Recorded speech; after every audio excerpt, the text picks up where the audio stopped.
Raj, urgent news! Hey, yo, Timmy, what'd it be? I don't know how to say this, but we gotta go!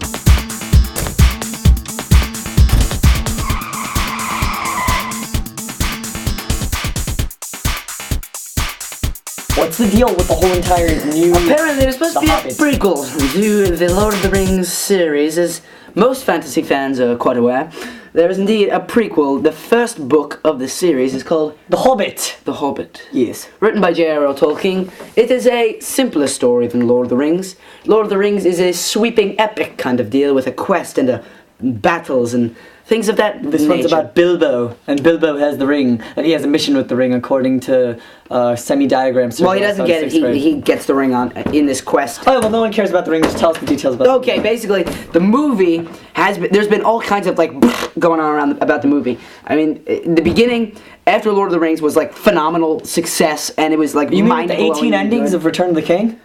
You know what?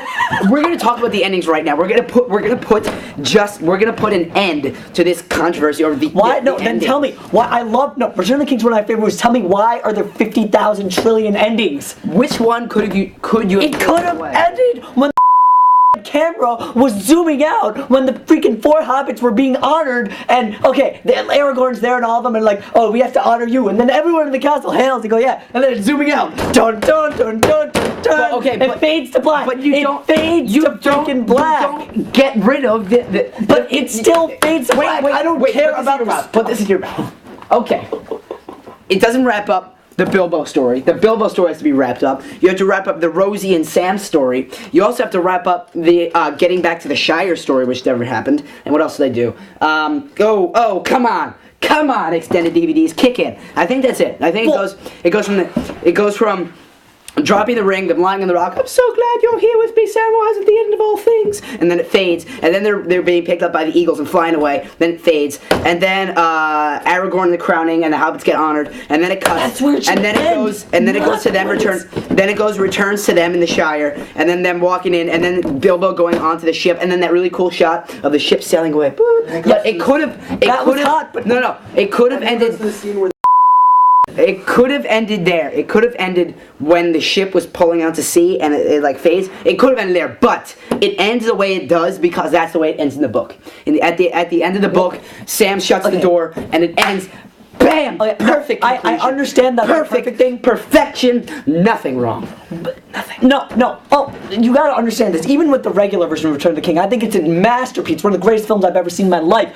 But why did it drag on for 20 minutes? When I'm an average film consumer that hasn't read the book, and I'm just saying, we're gonna watch Lord of the Rings, we're gonna watch Smeagol get clipped and get thrown into the mountain, and we're gonna watch all that. Okay, it's over. It's done. We're gonna get married now or something? Okay, if they're gonna do the whole thing with Bilbo when he gets on the ship and leaves, and Gandalf's all like, I'm Gandalf the Great. They could do that before they get honored and everything like that. Why don't, okay, he shuts the door. All you book fans out there, that's awesome that it ended that way, but you know what? Hobbit, who's directing? Okay, supposedly, back to the Hobbit. Supposedly... That was just a rant that we... Yeah, anyway, supposedly, okay. Here was the controversy. Yeah, tell me. After Lord of the Rings, Peter Jackson was, not Peter Jackson, the studios were like, oh my god, whoa, money! Because they basically, making Lord of the Rings was such a huge, ginormous gamble. Because they're making 3 of these massive movies. In 99, they shot them all. Massive budget, and they didn't know how it was going to be. Nothing on this scale had ever been done before. Fantasy wasn't taken seriously. Before Lord of the Rings, no fantasy movie had ever won an Academy Award. Labyrinth. What? The Princess Bride. They didn't win Academy Awards. Oh, okay, but they're good films. I know, but fantasy has never been taken seriously. They're all B movies, just average schlock. Lord of the Rings comes out, complete gamble, and they're basically like mind-blowing. They're so good.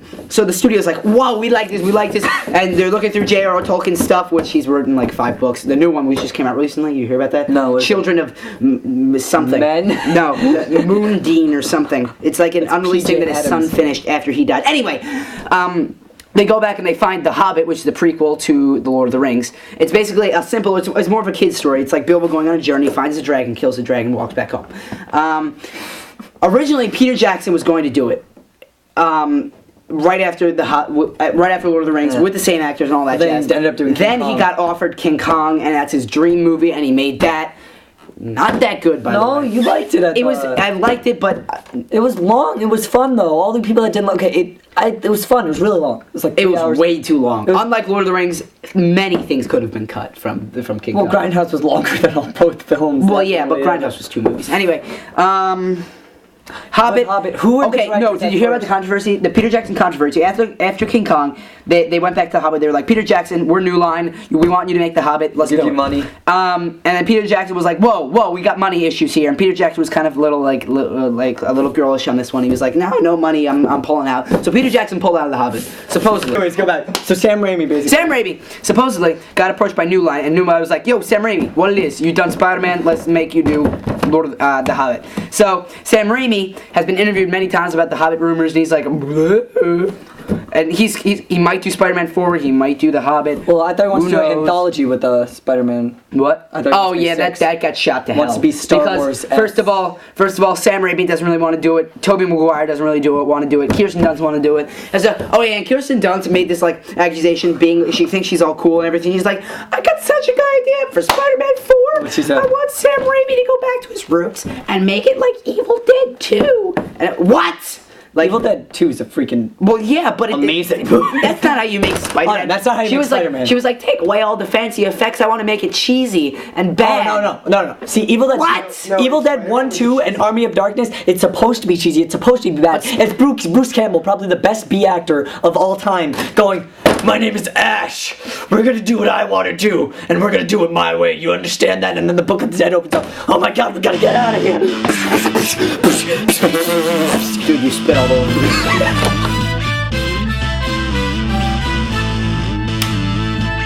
Now they're on.